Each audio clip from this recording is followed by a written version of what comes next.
ছোটোবেলা থেকেই দেখেছি শীত মানেই পিঠে পুলি। আর শীত মানেই আমরা এইটা বুঝতাম যে আজকে পিঠে হবে তো কালকে পায়েস, এই রকম ব্যাপার। আর সেটা বানাবে ঠাকুমা, সঙ্গে আমরা সবাই মিলে খুব হেল্প করব। ছোটোবেলা থেকেই দেখতাম বড় লোহার কড়াইয়ে টকবক করে দুধ পুলি ফুটছে, কখনো বা দোলে পিঠে, কখনো বা পাটিসাপটা, কখনো বা ভাজা পুলি, কখনো বা সরপিঠে, নানা ধরনের পিঠে জানো তো। আর সেই খেয়ে খেয়ে এমন হয়ে গেছে এখন যেন মনে হয় একটু পিঠে যদি কেউ বানিয়ে দিত। কিন্তু কী আর করা যাবে, এখানে তো আর কেউ নেই, আমাকে একাই বানাতে হবে। তাই যতটা শর্টকাটে বানানো যায় ততটাই চেষ্টা করি। দেখো, শর্টকাট বলতে ওই সুজি নিয়ে নিয়েছি, আজকে বানাবো সুজি দিয়ে দুধ পুলি। সুজি দিয়ে দুধ পুলি অনেকেই কিন্তু বানায়, তবে আমি কেমন করে বানাই সেটাই তোমাদের সঙ্গে আজকে শেয়ার করব। দেখো, এখানে নিয়ে নিয়েছি গরম জল, আর গরম জলের মধ্যে দিয়ে দিলাম 1 চামচ মতো ঘি। ঘিটা খুব ভালো রকমভাবে এই দলের সঙ্গে মিশে যাবে। তারপরে দিয়ে দেবো সুজি। আমি কিন্তু এই বড় কাপের 1 কাপ সুজি নিয়েছি, তো 1 কাপই জল দিয়েছি। জল যদি মনে হয় আর একটু দরকার তবে আমি সেটা পরে দেব। তবে একটা কথা বলি, এই সুজি দিয়ে দুধ পুলি কিন্তু আমি ছোটোবেলায় কোনো দিন খাইনি। এই বিয়ের পরে বরের সঙ্গে বাইরে থেকে থেকেই একজনাকে দেখেছিলাম, মানে একজনের কোয়ার্টারে গিয়ে দেখেছিলাম, সে বানিয়েছিল। তবে আমার বেশ ভালোই লেগেছিল, তারপর থেকে মাঝে মধ্যে আমি বানাই। তবে এটা খুব সহজ হয়। চালের গুঁড়ো দিয়ে বানালে যেমন পরিমাণ সব কিছু ঠিকঠাক হওয়া উচিত, এটাতে মোটামুটিভাবে ভালোই হয়ে যায়। এই চালের গুঁড়োর কথা বলতে একটা কথা মনে পড়লো, জানো তো, ছোটোবেলায় না আমরা ঢেঁকিতে চাল করতাম। আমার ঠাকুমা, মা সবার সঙ্গে ওই ঢেঁকিতে, কি বলবো, ঢেঁকিতে যে চাল বুনতো বা চাল কুটতো, তার যে একটা আনন্দ, সেটা আর এখন পাই না। কি আর করা যাবে। যাই হোক, দেখো, সুজিটা কিন্তু আমার হয়ে গেছে। আর এখন কিন্তু সুজিটা বেশ গরম আছে। এই অবস্থাতেই হালকা হালকাভাবে হাতে চাপ দিয়ে দিয়ে মাখতে হবে। তার আগে আমি এখানে দিয়ে দেবো 1 চামচ ঘি। ঘিটা দেয়া দরকার এই জন্যই, তবে কি স্মুথ হবে মাখাটা। এরকমভাবে ঘি দিয়ে এবার হালকা হালকা করে লাগিয়ে দেবো, যেহেতু সুজিটা গরম তো ঘিটা গলে যাবে। আর এরকম হাত দিয়ে অল্প অল্প করে মাখবো। তার আগে দেখো, এখানে দিয়ে দিলাম অল্প পরিমাণে ময়দার গুঁড়ো। তোমাদের কাছে যদি চালের গুঁড়ো থাকে সেটাও দিতে পারো। দিয়ে এবার আস্তে আস্তে করে মেখে নিতে হবে। এখন কিন্তু সুজিটা বেশ গরম আছে। দেখো, অনেকটাই আমি মেখেছি। আমি কি করেছিলাম বলো তো, পাশে একটা জলের বাটি রেখেছিলাম, তাতে একবার হাত ডোবাচ্ছিলাম আর সুজিতে একবার, এইভাবে আস্তে আস্তে করে মেখে নিচ্ছিলাম।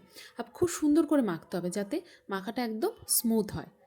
জানো তো, ছোটোবেলা থেকেই না আমি পিঠে পুলি খেতে খুব ভালোবাসি, সঙ্গে পায়েসটাও, তাও আবার শীতের এই গুড় দিয়ে। তবে এখানে আসার পর খুব মিস করি। তবে কিছু কিছু জায়গায় পাওয়া যায়, তখন বরমশাই সেটা এনে দেয়, তারপরে নিজেই বানানোর চেষ্টা করি।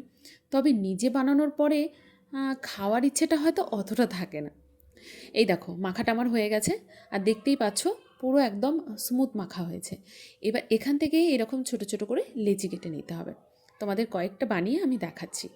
আর আমি আজকে না এই যে পুলিটা বানাবো, এতে কিন্তু সন্দেশের পুর দিচ্ছি।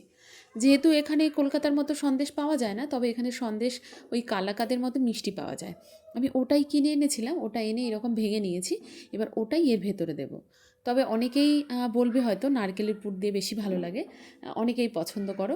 তবে আমার ঘরে নারকেলের পুর দিয়ে বানালে কেউ পছন্দ করে না, মানে অতটা পছন্দ করে না। ওই জন্য আমাকে এরকম সন্দেশ দিয়েই বানাতে হয়। তবে আমি পুলি বানালে বেশিরভাগটা ঘরেই দুধ জাল দিয়ে তারপরেই সন্দেশটা বানাই, কিন্তু সেই রকম টাইম আর আজকে ছিল না।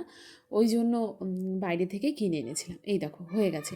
আর এই রকমভাবে যখন বানাবে না, খুব সাবধানে আর খুব সুন্দরভাবে টাইট করে মুখটা বন্ধ করে দিতে হবে। যেহেতু সুজি খুব তাড়াতাড়ি নরম হয়ে যাবে, ওই জন্য খুব ভালো রকমভাবে মুখটা বন্ধ করে দিতে হবে। দেখো, আমিও এরকমভাবে করেছি, তোমাদেরকে তাই দেখিয়ে দিলাম। তো কেমন হয়েছে বলো, দেখতে সুন্দর হয়েছে না? আর এই দিকে দেখো, আমি দুধও জাল বসিয়ে দিয়েছি। আর আমি আজকে কিন্তু এখানে 2 লিটার মতো দুধ নিয়েছিলাম। আর এই যে সেই খেজুরের গুড়, যেটা এখানে বাঙালি দোকান আছে সেইখানে পাওয়া যায়। আর খেজুরের গুড়টা কিন্তু পাটালি গুড়, ওটাই নিয়েছিলাম। গুড়টা বেশ ভালোই ছিল। আর এই যে দেখো, এটা কি হচ্ছে বলো তো, এটা হচ্ছে গুড় চেকিং চলছে। মানে কোনো কোনো গুড় খারাপ হয়, তখন দুধে দিলে না দুধটা ফেটে যায়। তাই ঠাকুমা ছোটোবেলায় বলতো, এইরকম একটা বাটিতে তুলে নিয়ে তারপরে গুড়টা দিয়ে দেখতে হবে যে গুড়টা ভালো কিনা, মানে দুধটা ফাটছে কিনা। এইগুলো কিন্তু ছোটোবেলা থেকে দেখেছি নিজে চোখে, মানে ঠাকুমা বানাতো বা ওই রকম করতো, তখন না ওইগুলো দেখে দেখেই শেখা। নিজে হাতে কখনো করিনি, কিন্তু দেখেছি। ব্যাস, এই দেখো, এরকমভাবে গুড়টা ঢেলে দিলাম। এবার যখন দুধটা খুব ভালো রকমভাবে ফুটে উঠবে, তখন দিয়ে দেবো পুলিগুলো। আমাদের বাড়িতে এই দুধ পুলিটা একটু কমই হতো, তবে আমাদের বাড়িতে দোলে পিঠে বেশি হতো। সেটা হচ্ছে এই পুলির জায়গায় পুলিগুলো যেমন একটু লম্বা লম্বা হয়েছে, ওগুলো গোল গোল হতো, আর ভেতরে দেয়া হতো খেজুরের ওই পাটালি গুড়ের একটা ছোট্ট ছোট্ট করে ওই টুকরো। ওটাও কিন্তু বেশ লাগে খেতে। দেখো আমার কিন্তু অনেকগুলোই পুলি হয়েছে, তোমাদের দেখিয়ে দিই। তবে আমি কিন্তু অত ভালো রকমভাবে শেপ দিতে পারছিলাম না, আমি যেমন পারি আমি তেমনভাবেই বানিয়েছি। আর এই দেখো দুধ কিন্তু খুব সুন্দরভাবে ফুটে গেছে। এবার ওই পুলিগুলো একটা একটা করে দিয়ে দেবো। তবে আস্তে আস্তে পুলিগুলো দিতে হবে। ওই যে বললাম সুজির পুলি, তাড়াতাড়ি ফুটে যাবে আর খুব তাড়াতাড়িও নরম হয়ে যায়। আর হ্যাঁ, তোমাদের আরেকটা কথা বলতে ভুলে গেছি, এই দুধের মধ্যে কিন্তু আমি 2টো তেজপাতা, 2টো এলাচ আর সামান্য পরিমাণ নুন দিয়েছিলাম। দিয়েই তারপরে দুধটা খুব ভালো রকমভাবে ফুটিয়েছি। তাতে কিন্তু দুধের টেস্ট দ্বিগুণ হয়ে যায়। জানো তো, আমার ঠাকুমা একটা কথা বলে, যদি কিছুতে নুন না দাও তাহলে বলবে জগৎ মিষ্টি দাও নাই। মানে নুনটাকে বলা হয় জগৎ মিষ্টি। সেটা যদি না দেয়া হয় তাহলে নাকি কোনো কিছুরই টেস্ট হয় না। আর সত্যিই তাই। তোমরা মিষ্টি বানাও, ঝাল বানাও, সব কিছুতে যদি একটুখানি সামান্য পরিমাণে নুনটা দাও না, দেখবে তার টেস্ট কিন্তু ডবল হয়ে যায়। আর এই যে দুধ পুলি কিন্তু টকবক করে ফুটে উঠেছে। ব্যাস, তার মানে হয়ে গেছে, আর ফোটানো যাবে না। যদি ভেঙে যায় তখন কি করব? বললাম না যদি ভেঙে যায়। দেখো সেই ভেঙেই গেল।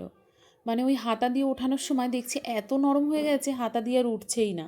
দেখো তোমাদেরকে একটা কেটে দেখাচ্ছি। কিন্তু খেতে কিন্তু দুর্দান্ত হয়েছিল, দারুণ স্বাদ।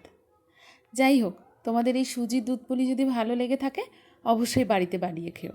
আর সবাই লাইক আর কমেন্ট কিন্তু একটা করে করেই দিও।